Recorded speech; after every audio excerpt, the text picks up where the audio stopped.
اور جسم کا مرکب انسان ہے، تو تم دراصل جس انسان کو اپنا آپ غرور، تکبر، گمن کرتے ہو، یہ پورا تو اصل میں روح ہی ہے، لیکن تم بناؤ سنگار، کھانا پینا، بتانا، اپنے اعتبار سے سنوارنا، سب کچھ تو تم جسم کا کرتے ہو، روح کو کیا کیا ہے تم نے؟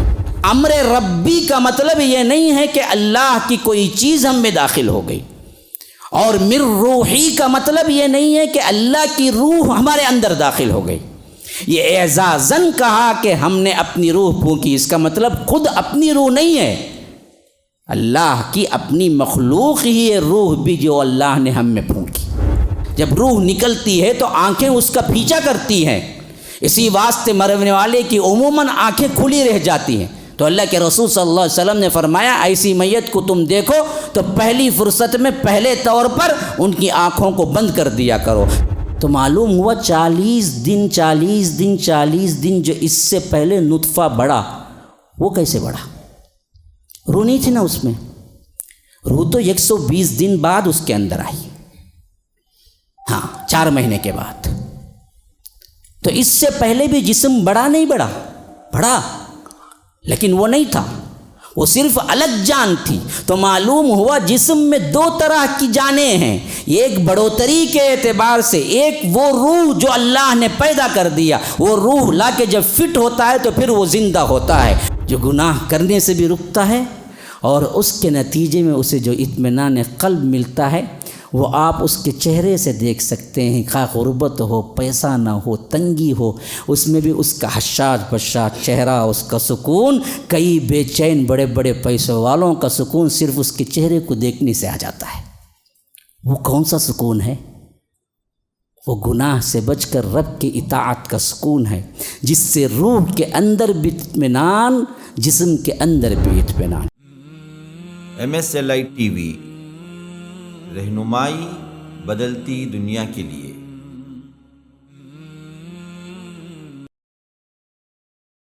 ان الحمد للہ نحمده ونستعینه ونستغفره ونؤمن به ونتوکل علیہ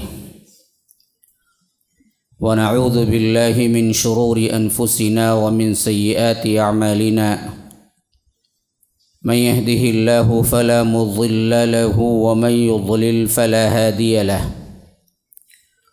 وأشهد أن لا إله إلا الله وحده لا شريك له، وأشهد أن محمدًا عبده ورسوله، أما بعد، فإن خير الحديث كتاب الله، وخير الهدي هدي محمد صلى الله عليه وسلم، وشر الأمور محدثاتها، وكل محدثة بدعة، وكل بدعة ضلالة، وفي رواية وكل ضلالة في النار۔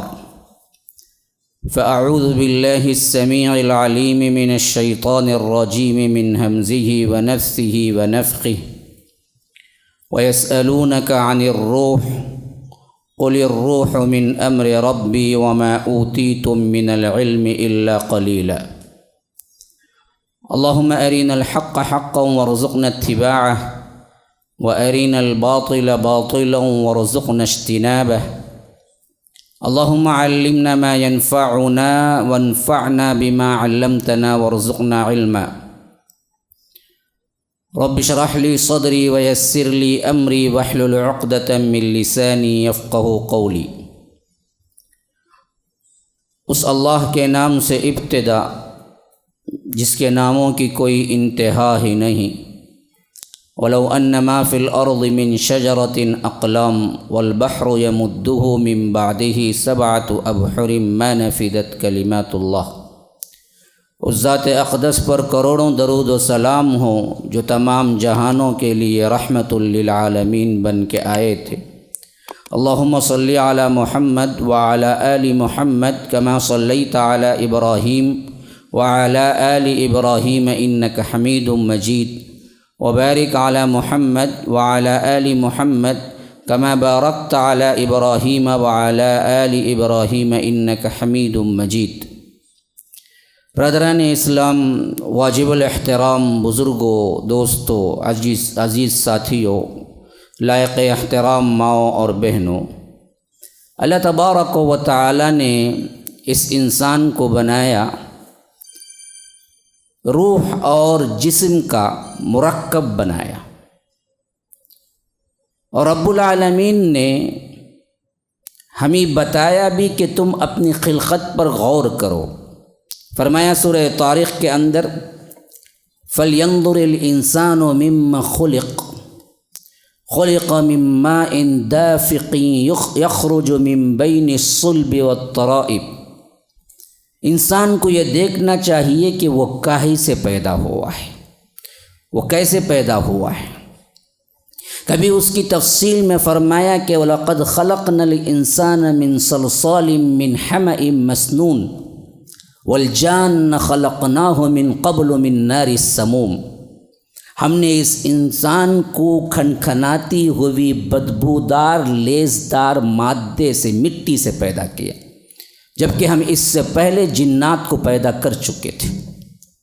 کہیں فرمایا کہ وَلَقَدْ خَلَقْنَا الْإِنسَانَ مِن سُلَالَةٍ مِّن طِينٍ ثُمَّ جَعَلْنَاهُ نُطْفَةً فِي قَرَارٍ مَّكِينٍ ثُمَّ خَلَقْنَا النُّطْفَةَ عَلَقَةً فَخَلَقْنَا الْعَلَقَةَ مُضْغَةً فَخَلَقْنَا الْمُضْغَةَ عِظَامًا فَكَسَوْنَا الْعِظَامَ لَحْمًا ثُمَّ أَنشَأْنَاهُ خَلْقًا آخَرَ فَتَبَارَكَ اللَّهُ أَحْسَنُ الْخَالِقِينَ۔ یا رب، تخلیق کے اعتبار سے کتنی جگہ رب العالمین نے صاف صاف بتایا ہے کہ انسان اس بارے میں غور کرنا چاہیے۔ فرمایا کہ وَلَقَدْ خَلَقْنَا الْإِنسَانَ مِن سُلَالَةٍ مِّن طِينٍ، ہم نے اس انسان کو بنایا لیزدار مادے سے جو طین کہلاتی ہے۔ طین کہتے ہیں اس مٹی کو جس مٹی میں پانی ڈال کر اس شکل کا بنا دیا جائے کہ وہ پیسٹ کی شکل کا ہو جائے۔ خالی مٹی کو عربی میں تراب کہتے ہیں۔ اللہ تبارک و تعالی نے اس کی طرف بھی اشارہ کیا ہے کہ خلقہ من تراب ثم قال له کن فیکون، ہم نے تراب سے، مٹی سے آدم کو بنایا اور کہا کہ ہو جا، تو وہ بالکل مجسم شکل کے ہو گئے، آدم بن گئے۔ تو اللہ تبارک و تعالی نے کہیں فرمایا کہ ہم نے تراب سے انہیں بنایا، مٹی سے بنایا، کہیں فرمایا کہ مٹی نہیں تھی، مٹی کے بعد اس میں پانی ڈالا گیا، اور وہ پانی ڈالنے کے بعد وہ ایک قسم کا لیزدار مادہ بن گیا۔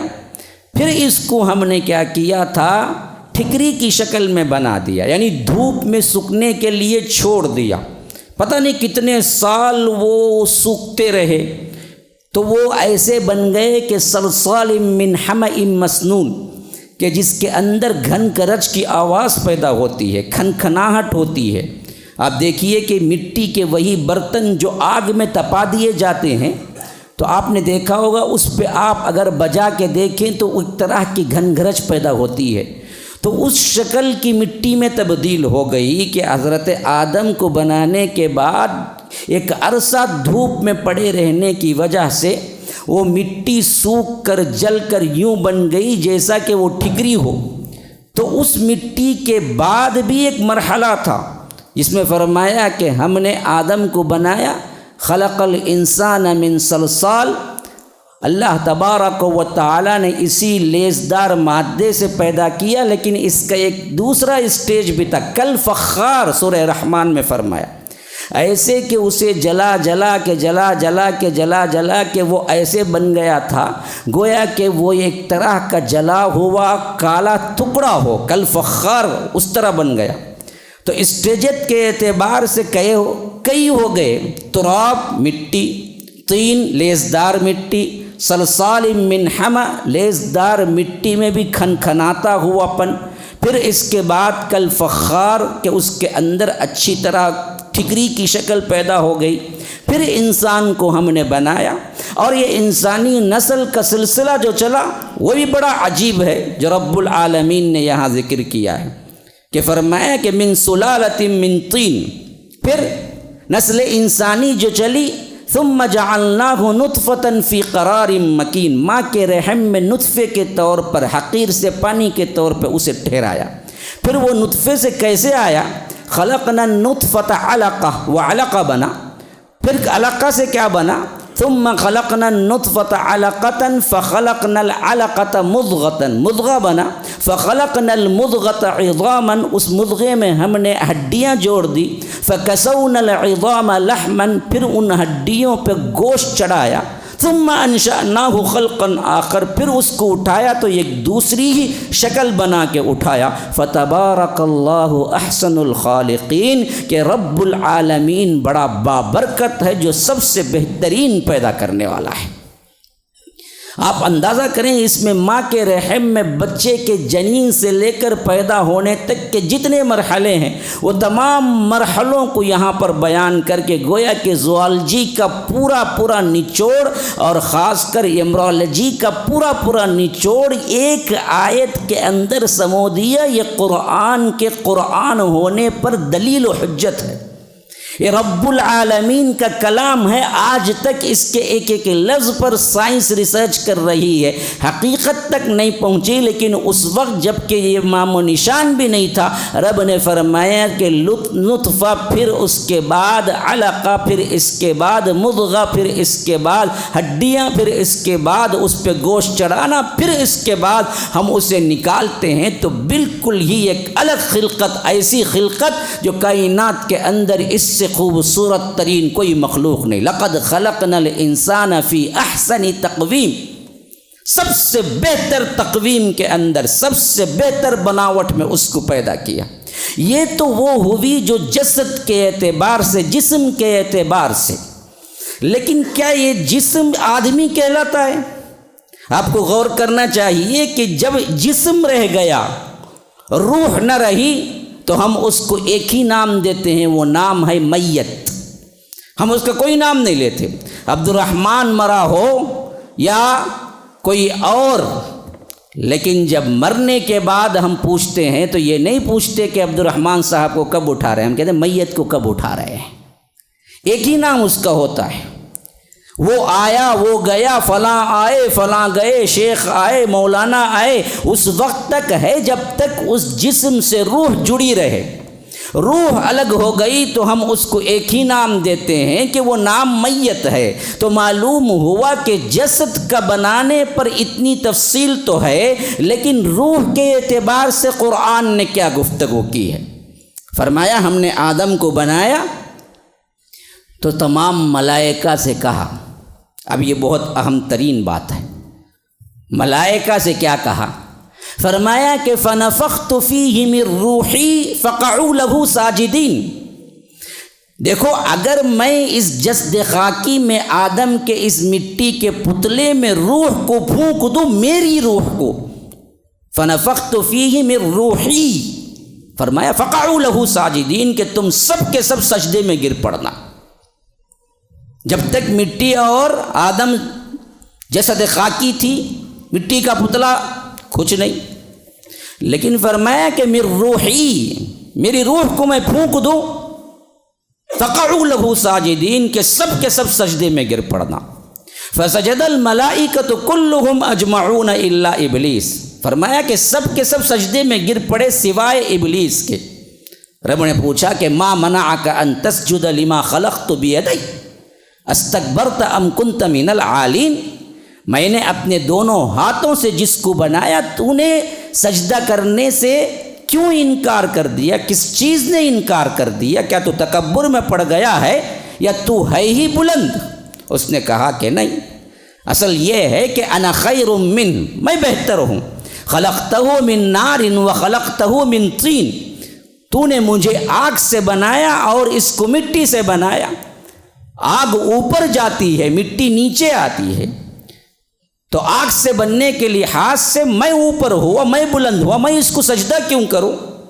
یہ سب سے پہلا قیاس تھا جس نے کیا اور گمراہی کی راہ اختیار کی، اور اس بدبخت نے گمراہی کی راہ اختیار کرتے ہوئے بھی اعلان اس کا یہی تھا کہ خلقتہ من نار، اے اللہ تو نے ہی مجھے بنایا ہے، میں خود نہیں بنا۔ آج کے ملحدین سے تو کئی مرتبہ بہتر تھا شیطان، جس نے کہا کہ بنایا تو ہی ہے، اس کا انکاری میں نہیں ہوں۔ خلقتہ من نار وخلقتہ من طین، اللہ نے فرمایا قال فاخرج منہا فإنک رجیم، جہاں رہ کر تو بڑائی نہیں کر سکتا، نکل جا یہاں سے، تو مردود ہے۔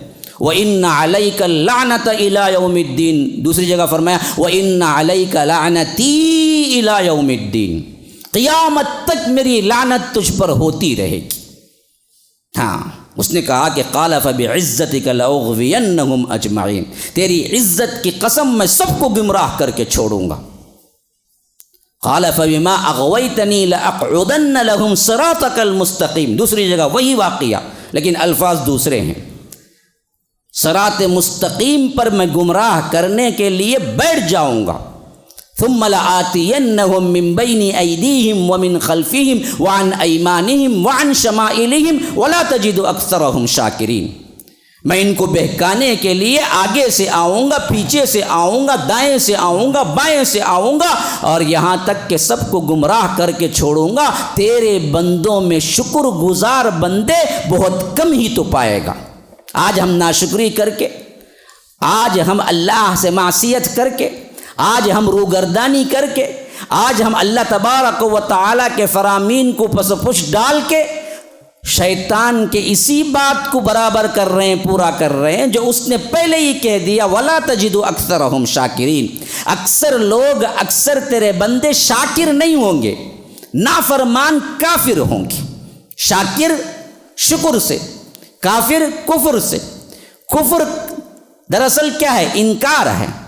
شاکر شکر دراصل اقرار ہے۔ تو کہا کہ ہم کافر ہی بنا کے چھوڑیں گے۔ آج شاکر سے زیادہ کافر زیادہ ہیں، خواہ وہ اعتقادی کفر والے ہوں، خواہ وہ مسلمان کا دعویٰ کرنے والے بہت سے لوگ بھی ناشکرے ہیں۔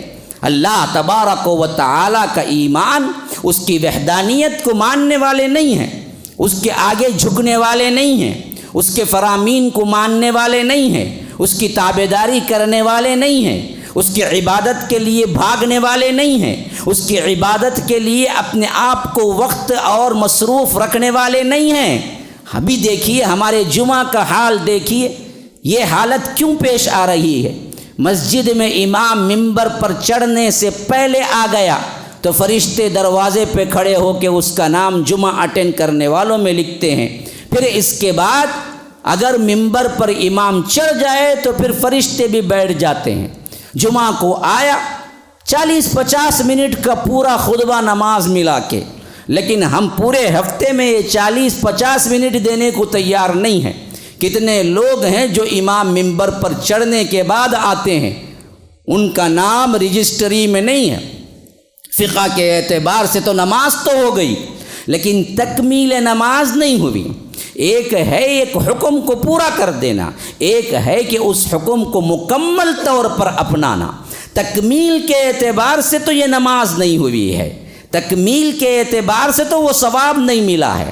ہاں آ گئے ایک رسم، ایک حکم کا پورا کرنے کے اعتبار سے تو مل گیا۔ ہماری اپنی حالت یہ ہے کہ ہم 40-50 منٹ پورے جمعے میں، پورے ہفتے میں دینے کے لیے تیار نہیں ہیں۔ اور میں ممبر پہ چڑھا تو بہت سے لوگ سنتیں پڑھ رہے تھے، حالانکہ سنت پڑھنے کا وقت ممبر پر چڑھنے سے پہلے کا ہے۔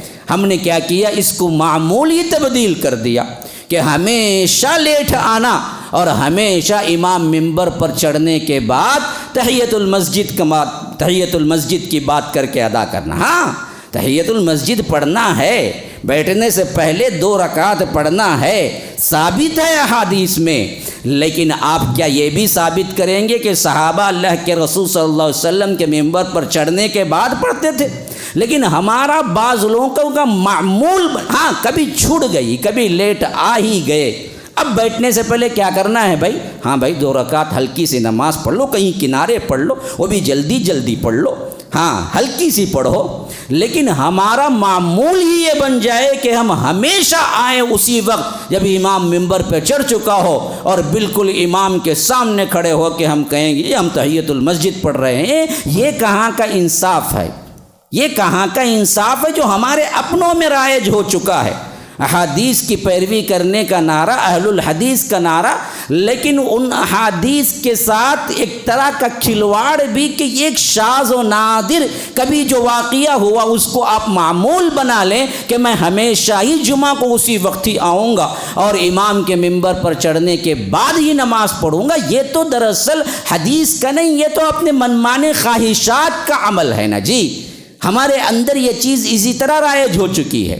یاد رکھیے اللہ کے رسول صلی اللہ علیہ وسلم نے فضیلت اس وقت اس شخص کی بیان کی جو صبح سویرے سے تیاری کرتا ہے، جلدی غسل کرتا ہے، اچھے کپڑے پہنتا ہے، خوشبو لگاتا ہے اور پیدل نکلتا ہے تاکہ ثواب زیادہ ہو، کیونکہ باوضو ہو کے نکلے تو ایک ایک قدم پہ ثواب ملتا ہے۔ تو وہ شخص کے لیے اللہ کے رسول نے نویس سنائی کہ وہ جلدی آتا ہے، پہلی گھڑی میں آ جاتا ہے، یوں سمجھیے کہ ابھی مسجد میں کوئی نہ آیا ہو، اس کا شمار پہلی گھڑی میں آنے کا ہوتا ہے، تو وہ آ جاتا ہے، پھر اللہ نے جتنا چاہا اتنی نماز وہ پڑھتا ہے۔ گویا کہ معلوم ہوا تحیۃ المسجد ہی نہیں ہے، اس کے علاوہ بھی اسے بہت وقت ملتا ہے، امام ممبر پر چڑھنے سے پہلے سے اسے بہت وقت ملتا ہے، تو وہ اللہ نے جتنا چاہا وہ نمازیں پڑھتا ہے، پھر اس کے بعد وہ دراصل خطبہ سننے کے لیے بیٹھ جاتا ہے، کوئی لغو کام نہیں کرتا۔ حتیٰ کہ اللہ کے رسول صلی اللہ علیہ وسلم نے فرمایا کہ ایک صحابی کاڑی سے یوں کھیل رہے تھے خطبے کے دوران، کہا کہ یہ بھی لغو کام ہے، اور جس نے لغو کام کیا، بیکار کام کیا، فلا جمعۃ لہ، اس کی جمعہ ادا نہیں ہوئی، یعنی اس کی جمعہ تکمیل پہ نہیں۔ ہم جمعہ میں کیسے بیٹھتے ہیں، کیا کیا اشارے کرتے ہیں، کوئی بھاگتا ہے، کسی کو فون آ جاتا ہے، پھر بات کرنے جاتا ہے، پھر آتا ہے، کسی کو کوئی گھومی ہوئی کچھ کھوئی ہوئی چیز یاد کیا ہے تماشے، اور سمجھتے ہیں کہ یہ جمعہ۔ تو اللہ کے رسول ایسے شخص کو اللہ تعالیٰ وہ ثواب دیتا ہے جو پچھلے جمعہ میں جو گناہ کیا ہے وہ تمام کے تمام اللہ تبارک و تعالیٰ اس کو معاف کرتا ہے۔ اور ایک دوسری روایت میں ہے کہ اسے اون ذبح کرنے کا ثواب ملتا ہے، جو دوسری گھڑی میں آتا ہے اسے بیل ذبح کرنے کا ثواب ملتا ہے، گائے ذبح کرنے کا ثواب، جو تیسری گھڑی میں آتا ہے اسے بکرا ذبح کرنے کا ثواب ملتا ہے، جو چوتھی گھڑی میں آتا ہے اسے ایک مرغی اللہ کے راہ میں دینے کا ثواب ملتا ہے، جو پانچویں گھڑی میں آتا ہے اسے اللہ تعالیٰ ایک انڈے کا ثواب صدقہ دینے کا لکھتا ہے، یہاں تک کہ امام ممبر پہ چڑھتا ہے تو فرشتے بھی اپنا دفتر بن کر کے بیٹھ جاتے ہیں۔ پھر اس کے بعد کچھ نہیں، یہ 20-25 منٹ ہم نہیں دے پاتے ہیں، یہ ناشکری نہیں تو پھر اور کیا ہے؟ اللہ نے تمہیں پیدا کیا، کھلایا پلایا، جسم دیا، اور جسم کو زندہ رکھنے کے لیے ہوا، پانی، یہ تمام چیزیں بغیر کسی آپ کے رینٹ کے آپ کو دیا ہے۔ ہاں، جاؤ ان مریضوں سے پوچھو جن کو آکسیجن لینے میں تکلیف ہے، پھیپھڑے خراب ہو گئے ہیں، پھر ان کو ایمرجنسی میں آکسیجن لگانے، وینٹیلیٹر پر رکھنے کا خرچہ پوچھو، ایک دن کی ICU کا خرچہ 25,000 کم سے کم چھوٹی ہاسپٹل میں ہے، اچھی بڑی ہاسپٹل میں 75 to 1 lakhs ہے ایک دن کا خرچہ۔ ہر روز تم جو سانس لیتے ہو اچھی طرح، کبھی اللہ نے بل نہیں بھیجی تمہیں کہ دیکھو اتنے سال جیو ہو، اتنے کروڑ بل پے کرنا ہے، تبھی تم کیا کر سکتے ہو، جنت جا سکتے ہو، تو کیا کرو گے؟ اللہ نے کبھی کوئی بل بھیجا؟ ایک بوڑھا شخص 82 سال کا ایک بوڑھا شخص جس کو کچھ بھی سنائی نہیں دیتا تھا، آپریشن ہوا اور بل آئی 1.5-2 لاکھ کی تو وہ رونے لگا، اور اس وقت کا ملٹی ملینر تھا۔ ہاسپٹل والوں نے کہا کہ دیکھو جی آپ تو ملٹی ملینر ہیں، پھر بھی آپ کہتے ہیں تو اگر 10-20% ہم کنسیشن کر دیتے ہیں آپ کے لیے، ورنہ تو آپ کو بڑے خرچ نہیں ہے یہ 1.5-2 لاکھ۔ اس نے کہا کہ بدبختوں میں اس لیے نہیں رو رہا ہوں، میرے پاس تو کیا بلڈنگوں کی بلڈنگیں پڑی ہوئی ہیں، 1.5-2 لاکھ تو مجھے کیا ہے چپراسی کی بھی تنخواہ نہیں ہے، لیکن میں رو اس لیے رہا ہوں کہ میرے رب نے 82 سال مجھے سننے کے لیے دیا اور کبھی کوئی بل نہیں بھیجا۔ تم ایک دن میرے سماعت کو تم اچھا کر دیے تو 1.5 لاکھ کی بل آئی ہے، تو میں نے میرے رب کا شکر کتنا کیا۔ کبھی میں نے سوچا بھی نہیں، ہر دن میں سننے کی میں رینٹ کیا پے کر رہا ہوں، ہر دن کے دیکھنے کے اعتبار سے میں رینٹ کیا پے کر رہا ہوں؟ کوئی رینٹ نہیں ہے، بلکہ صرف مانگا تو یہ مانگا کہ دیکھو تم میری ہی عبادت کرنا، بس میرا ہی کہاں ماننا، میرے لیے عبادت کرنا، میرے پاس دوڑ کے آنا۔ لیکن ہم ناشکرے بن گئے۔ تو غرض کے میں بیان کر رہا تھا کہ اللہ تبارک و تعالی نے یہ خلقت کے اعتبار سے ہمیں کئی سٹیج بتلائے، لیکن اللہ نے روح کو جب اس جسد خاکی میں ڈالا تو اہمیت کے ساتھ فرمایا کہ سب کے سب سجدے میں گر پڑتا۔ تو معلوم ہوا کہ روح جب جسم میں آئی تو اصل انسان بنا، تو روح اور جسم کا مرکب انسان ہے۔ تو تم دراصل جس انسان کو اپنا آپ غرور تکبر گمن کرتے ہو، یہ پورا تو اصل میں روح ہی ہے، لیکن تم بناؤ سنگار، کھانا پینا بتانا، اپنے اعتبار سے سنوارنا، سب کچھ تو تم جسم کا کرتے ہو، روح کو کیا کیا ہے تم نے؟ کھاتے ہیں تو جسم بڑھتا ہے، پہنتے ہیں تو جسم چھپتا ہے، خواہشات نفس پورے ہوتے ہیں تو جسم کے لیے آرام پہنچتا ہے۔ جتنی چیزیں تم کرتے ہو اور توجہ دیتے ہو اپنے جسم کو، وہ سب کا سب جسم کے اعتبار، روح جو رب نے عطا کی تھی وہ روح کے لیے تم نے کیا کیا؟ اسی واسطے آج سب سے زیادہ خودکشیاں ہو رہی ہیں، سب سے زیادہ انسان پریشان ہے، سب سے زیادہ انسان بے سکونی اور سب سے زیادہ سکون کے تلاش میں مارے پھر رہے ہیں۔ اور سب سے زیادہ اہم ترین بات نوٹ کرنے کے قابل یہ ہے کہ جتنے ترقی یافتہ ممالک ہیں جہاں دنیا سونا چاندی اونگلتی ہے، وہاں سب سے زیادہ لوگ خودکشیاں کر کے مرتے ہیں۔ کیوں؟ جسم تو بہت اچھا ہے، آرام ہے، پیسہ ہے، ایئر کنڈیشن کمرے ہیں، جسم اپنے دیکھنے کو اعتبار سے خوبصورت ہے، جوانی ہے، بوڑھوں سے زیادہ نوجوان خودکشی کر کے مرتے ہیں معاشرے میں۔ یہ سب کیوں ہو رہا ہے؟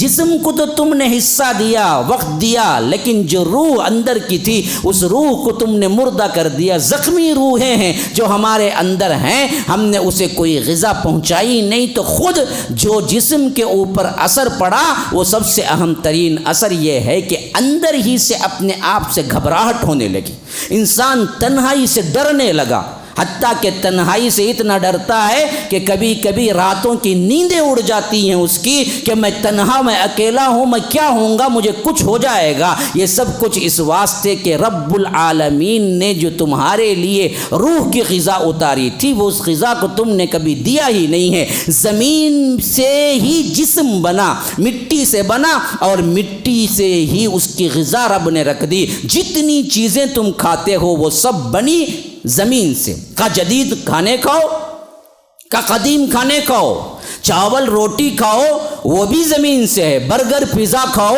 وہ بھی زمین سے ہی بنا، اور جسم زمین سے ہی بنا، وہ برابر ہو گیا۔ لیکن روح آسمان سے آئی اور اس کی غذا زمین پر نہیں ہے، اس کی غذا بھی آسمان سے آئی۔ وہ کیا غذا ہے؟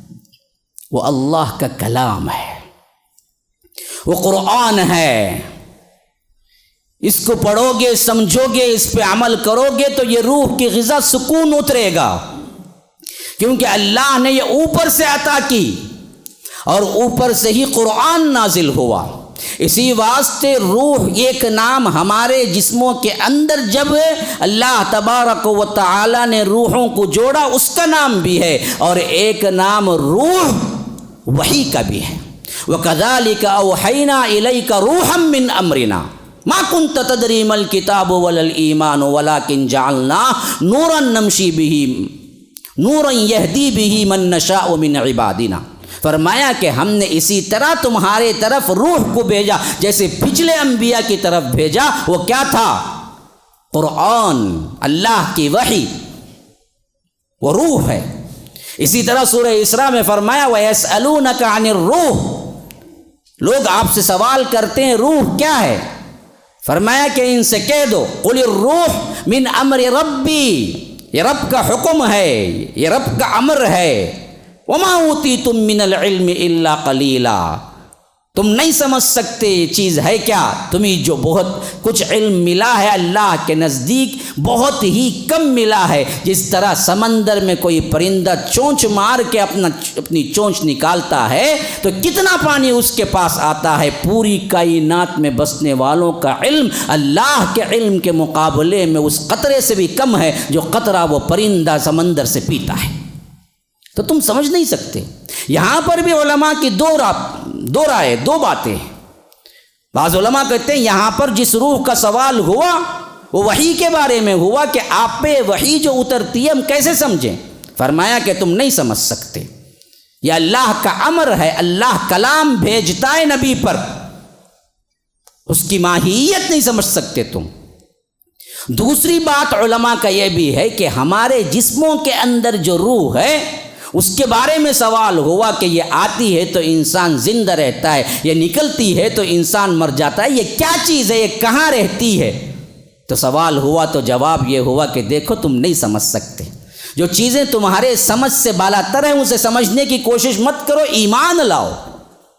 تو اسی لیے فرمایا کہ قل الروح من امر، لیکن اس سے غلط عقیدہ، غلط العام، شب برات بھی آ رہی ہے، ابھی میں انشاءاللہ کہ کل گفتگو تفصیلی کروں گا، اس سے غلط العام ایک دوسرا صوفیانہ طور پر بدبختوں نے ایجاد کیا جو عوام الناس میں پھیل گیا روح کے اعتبار سے، کہ دیکھو اللہ نے کہا کہ امر ربی ہے۔ امر ربی کا مطلب کیا ہوا؟ اللہ کی طرف سے آیا ہوا حکم، یعنی اللہ کا جز۔ تو اللہ کا جز بندے میں داخل ہوا تو جب دراصل بندے کے اندر بھی اللہ کی روح ہے تو پھر بندہ نہیں ہے، ایک حیثیت سے وہ بھی خدا ہے۔ جب جسمانی اعتبار سے وہ تکلیفیں دے کر، کھانا چھوڑ کر غاروں کے اندر، پہاڑوں کے اندر زندگی گزارتا ہے اور انسانی حاجات سے وہ مبرہ ہوتا ہے، پھر تو وہ ولی اللہ ایسے بن جاتا ہے گویا اس کے اندر اللہ ہے۔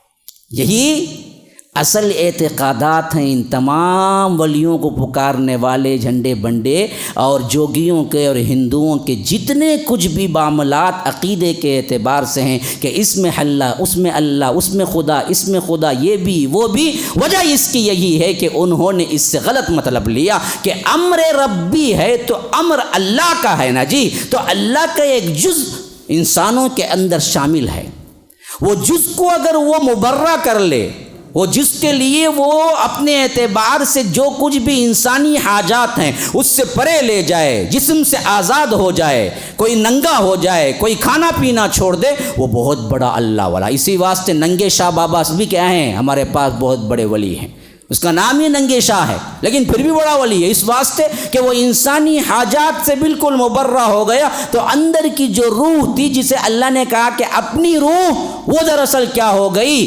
بالکل نمایاں ہو گئی، وہ اللہ کے مانند یا اللہ کی صفات میں داخل ہوا۔ نعوذ باللہ۔ یاد رکھیے اس میں دو باتیں بہت ہی سمجھنے کی ہیں۔ امر ربی کا مطلب یہ نہیں ہے کہ اللہ کی کوئی چیز ہم میں داخل ہو گئی، اور مر روحی کا مطلب یہ نہیں ہے کہ اللہ کی روح ہمارے اندر داخل ہو گئی۔ یہ اعزازاً کہا کہ ہم نے اپنی روح پھونکی، اس کا مطلب خود اپنی روح نہیں ہے، اللہ کی اپنی مخلوق ہی ہے روح بھی جو اللہ نے ہم میں پھونکی۔ آپ کو سمجھنے میں تھوڑی تکلیف ہوگی کیونکہ آپ نے کبھی سنا ہی نہیں اس بات کو۔ آج اپنا عقیدہ درست کیجیے۔ اللہ نے فرمایا کہ مر روحی، میری روح کو میں نے پھونک دیا، فقعوا لہ ساجدین، تم سب کے سب سجدے میں گر پڑنا۔ کہ اس کا مطلب یہ ہے کہ اللہ نے اپنی روح پھونک دی انسان میں؟ نہ، پھر کیسے سمجھا جائے؟ اعزازاً فرمایا کہ میری روح، ورنہ پوری کائنات ہی اللہ کی ہے، انسان بھی اللہ ہی کا ہے۔ جیسے دیکھیے نا جی، قرآن میں آیا ہے صالح علیہ السلام کی اونٹنی کے سلسلے میں، ناقۃ اللہ، ہاں، فقال لهم رسول اللہ ناقۃ اللہ وسقیاها، اللہ کی اونٹنی، ان بدبختوں نے اللہ کی اونٹنی کو کاٹ دیا۔ اب میں پوچھتا ہوں کہ دوسرے اونٹنیاں جتنی بھی دنیا میں ہیں وہ اللہ کی نہیں ہیں؟ صرف صالح علیہ السلام کی اونٹنی ہی اللہ کی ہے؟ کیا مطلب ہے؟ جس طرح اونٹنی سے اونٹنی پیدا ہوتی ہے، جس طرح اونٹنی سے بچے پیدا ہوتے ہیں، اس حیثیت سے یہ نہیں آئی تھی، اللہ کے حکم سے چٹان پھٹی، وہاں سے اونٹنی نکلی تو اللہ نے اعزازاً اسے کہا کہ یہ میری اونٹنی ہے، ورنہ تو اس میں اللہ تبارک و تعالیٰ کا کوئی حصہ نہیں تھا بعینہ ہی۔ اسی طرح انسان کی تعظیم و تکریم کے لیے فرمایا کہ میری روح کو میں نے پھونکا، لیکن یہ اللہ کی طرف کا حصہ نہیں تھا، وہ بھی اللہ کی مخلوق تھی۔ اچھا، یہ بھی بہت عام ترین سوال ہے، کیا روح اللہ کا امر ہے جو ہم میں داخل ہو گیا؟ نہ، روح بھی اللہ کی مخلوق ہے، جیسا یہ جسم اللہ کی مخلوق ہے۔ روح کیا صرف ہوا میں اڑنے والا کوئی کیا ہے صرف حکم ہے؟ نہیں، بلکہ روح بھی ایک چیز ہے جس کو پکڑا جا سکتا ہے۔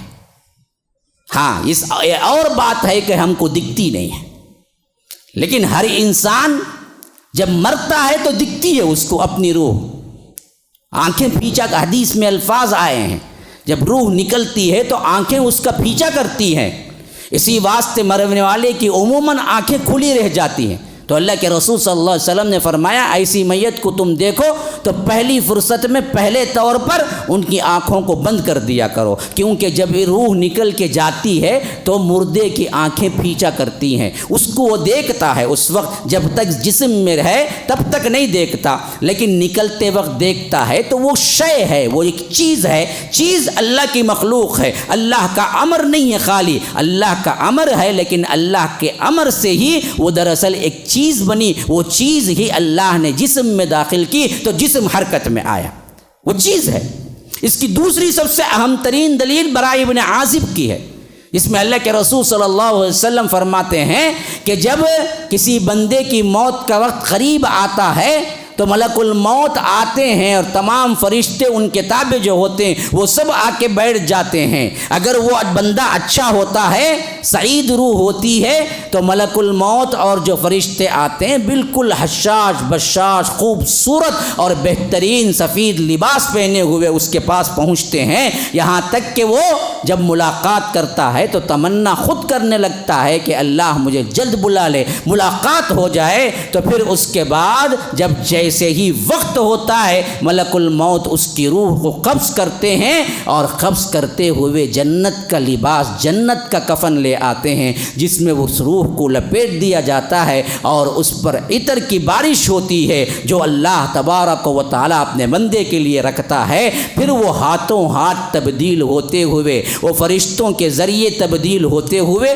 یہاں تک کہ رب العالمین کے دربار میں پہنچنے سے پہلے آسمانوں تک پہنچ جاتی ہے۔ وہاں دروازہ کھٹکھٹایا جاتا ہے، آسمان والے فرشتے پوچھتے ہیں کہ یہ کس کی روح آئی ہے؟ اس کا سب سے اچھا نام جو دنیا میں ہوتا ہے، اس کا اچھا لقب جو دنیا میں ہوتا ہے، وہ لے کے فرشتے کہتے ہیں کہ فلاں ابن فلاں کی روح آئی ہے، تو دروازے کھول دیے جاتے ہیں، یہاں تک کہ وہ اللہ کے حضور پہنچتا ہے اور اللہ تبارک و تعالی اسے خوشخبری دیتے ہیں کہ تو میری اطاعت میں رہا، تیرے لیے جنت ہے۔ پھر اس کے بعد اس کو لوٹا دیا جاتا ہے اسی قبر میں۔ پھر اللہ کے رسول نے یہ آیت پڑھی کہ منہا خلقناکم وفیہا نعیدکم ومنہا نخرجکم تارۃ اخری، ہم نے اسی مٹی سے تمہیں بنایا، اسی میں لوٹائیں گے، پھر اسی سے ہم اٹھائیں گے۔ پھر وہ لوٹ جاتی ہے تو لوگ دفن کر کے جب پلٹتے ہیں تو فرشتے منکر نکیر اسے اٹھا کے بٹھاتے ہیں۔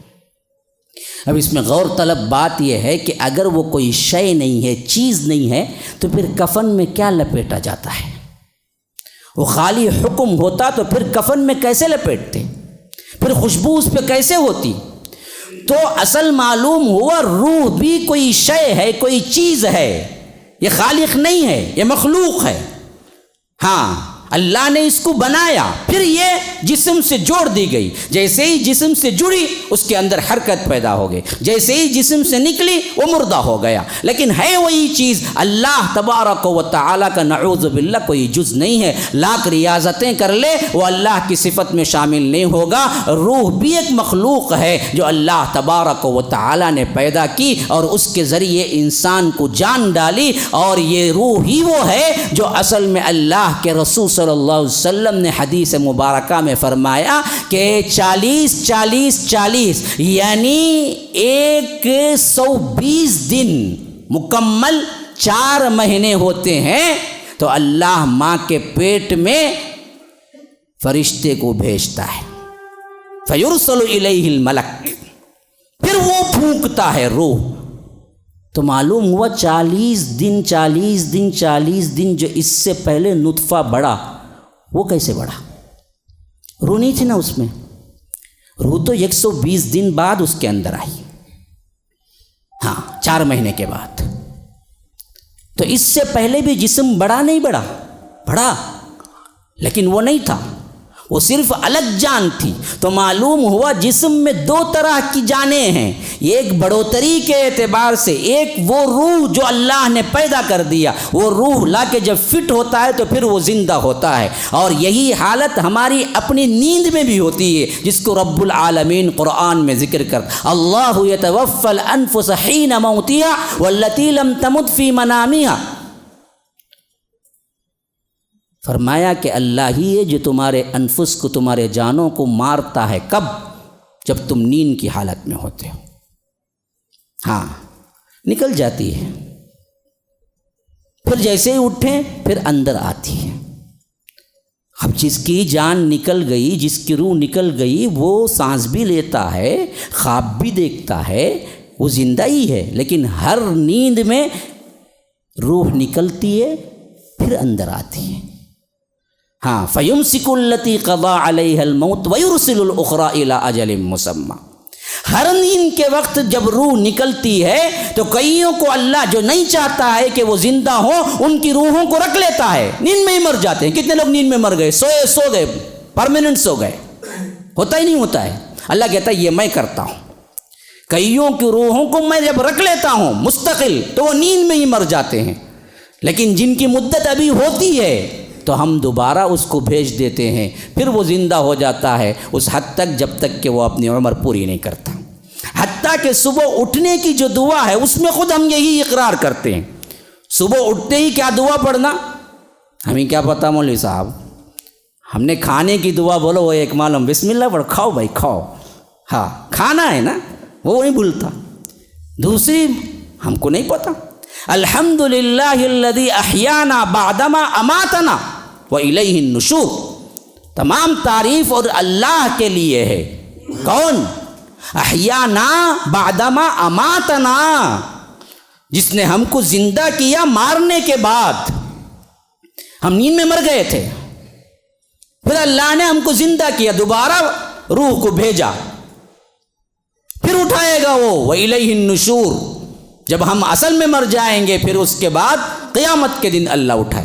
تو ان تمام چیزوں سے معلوم یہ ہوا کہ یہ عقیدہ بالکل غلط ہے کہ اللہ کا کوئی جز ہمارے اندر ہے، نہیں، روح بھی مخلوق، جسم بھی مخلوق، اور اس روح کو اللہ تبارک و تعالی نے مخلوق بنا کے داخل کیا اور اس کی غذا وحی کے ذریعے رکھی، اور وہ وحی اللہ کا قرآن ہے۔ جب قرآن پڑھو گے تو اصل جسم میں تمہارے اندر اطمینان ہوگا، ورنہ تو دنیا کا کسی بھی چیز سے اور کسی آسائش سے تمہارے جسموں کا اطمینان نہیں ہے۔ الا بذکر اللہ تطمئن القلوب، آگاہ ہو جاؤ لوگو، اللہ کے ذکر سے ہی دلوں کا اطمینان ہے۔ باقیہ جتنے کچھ تم کرتے ہو، خواہ وہ نشہ ہو، خواہ وہ شراب ہو، خواہ وہ لڑکی ہو، خواہ وہ دوسرے جس میں تم سمجھتے ہو کہ آرام ہے، اللہ کی قسم لمحوں کے 1000ویں حصے میں وہ آرام کافور ہو کے نکل جاتا ہے، اور نشہ نکل پھر اس کے بعد جو بے آرامی ملتی ہے وہ تمہارے مرنے تک تمہیں کوستی رہتی ہے۔ گناہوں میں کبھی آرام نہیں ہے، گناہوں کا مزہ تو لمحات کے اندر ملتا ہے بس، پھر اس کے بعد ملامت رہتی ہے، صرف وہ ملامت، تو نے کیا کیا، تو نے کیوں کیا، تو نے کیا کیا، تم نے کیوں کیا، یہاں تک کہ وہ ملامت اسے اس حد تک نہیں چھوڑتی جب تک کہ نہیں مرتا ہے۔ اسی لیے فرمایا کہ لا اقسم بیوم القیامہ ولا اقسم بالنفس اللوامہ، ملامت کرنے والے نفس کی بھی قسم کھاتا ہوں جو تجھے ہر گناہ پہ ملامت کرتے رہتی ہے۔ ہاں، ایک ہے ملامت کرنے والا نفس، ایک ہے وما ابرئ نفسی ان النفس لامارہ، ایک ہے حکم دینے والا برائی کا نفس، وہ اس سے زیادہ خطرناک ہے۔ پہلے حکم دیتا ہے کر، برائی کر، برائی کر، ارے کوئی نہیں دیکھ رہا، ارے کون پوچھے گا، کرتا ہے، تو پھر ملامت کرتا ہے کیوں کیا کیوں کیا کیوں کیا. یہ دو نفس بڑے خراب ہیں.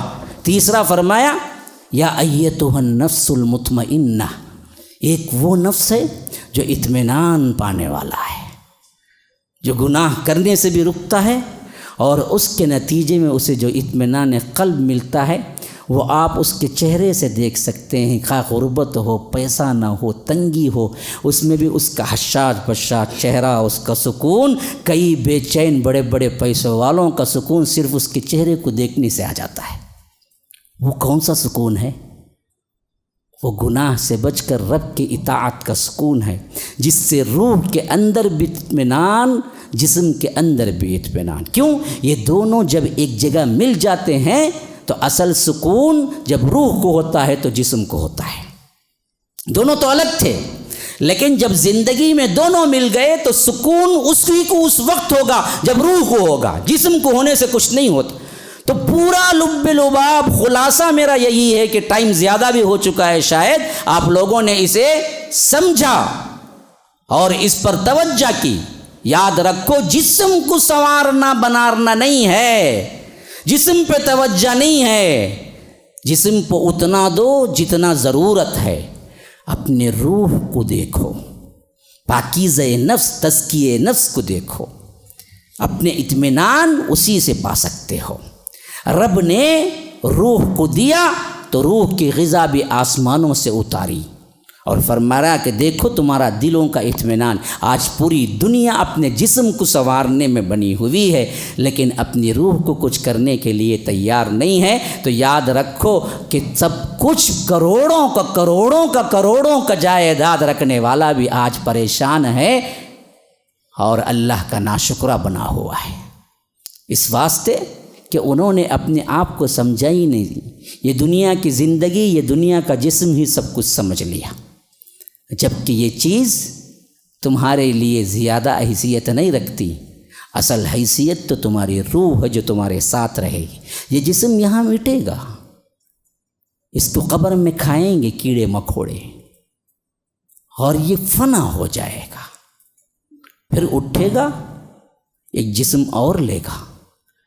جنت کے لیے بھی یہ جسم کام نہیں آئے گا، جہنم کے لیے بھی یہ جسم کام نہیں آئے گا. جہنم جائے گا تو وہاں اس کے مطابق اسے جسم ملے گا، جنت جائے گا تو وہاں کے انعامات لینے کے لیے وہ اعتبار سے بھی جسم الگ ہونا رہے گا تو وہ بھی الگ جسم ہوگا.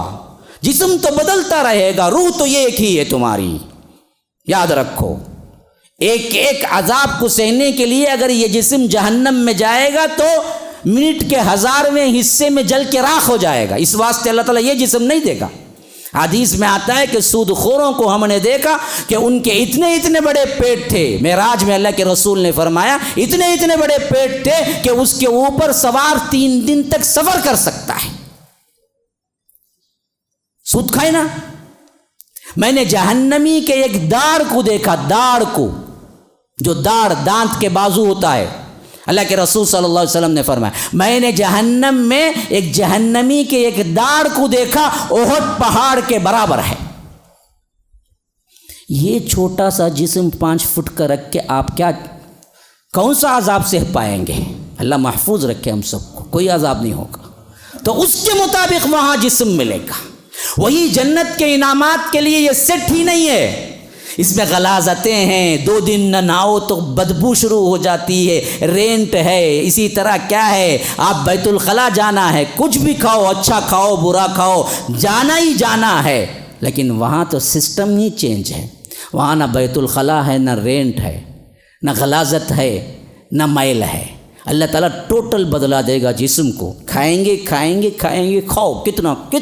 تم آج جتنا بھی بڑے سے بڑا ہو، ایک مرغی کھا سکتا ہے، دوسرا بہت مشکل سے، تیسرا نہیں بھائی مر جاؤں گا، نہیں جی کھاؤ جی، نہیں جی تمہیں 1 لاکھ روپے دیے تمہیں نہیں کھاؤں گا جی، میں مر جاؤں گا بولے گا. وہاں انہیں 12 نہیں 10 نہیں کتنے چاہے کھا سکتا ہے، وہ ان لمیٹڈ. اور اتنا کھانے کے بعد ٹوائلٹ کہاں ہے؟ نعوذ باللہ جنت میں ٹوائلٹ ہے؟ نہیں. پھر ہوگا کیا؟ بس ایک ڈکار. اللہ کے رسول نے فرمایا جنتی ایک ڈکار دے گا، اس کی خوشبو بھی مسک جیسی ہوگی. مشک جسے کہتے ہیں، عربی میں مسک بولتے ہیں اور مشک فارسی میں بولتے ہیں. ہاں، اس کی خوشبو مسک کی طرح ہوگی. آج یہاں کھا کے کھڑ جاتا ہے، کبھی کبھی نماز کو آ جاتا ہے، بازو بالکل پتہ نہیں چلتا کہ اس کا وضو ٹوٹ گیا ہے یا نہیں، اس نے ڈکار لی ہے، اتنی بدبو ہوتی ہے. ہاں، یہ جسم نہیں ہوگا، وہ جسم کوئی اور ہوگا جو رب دے گا، جنت کے لائق دے گا وہ جسم. تو یہ تو بدلتا ہے، روح تو وہی ہوگی نا جی.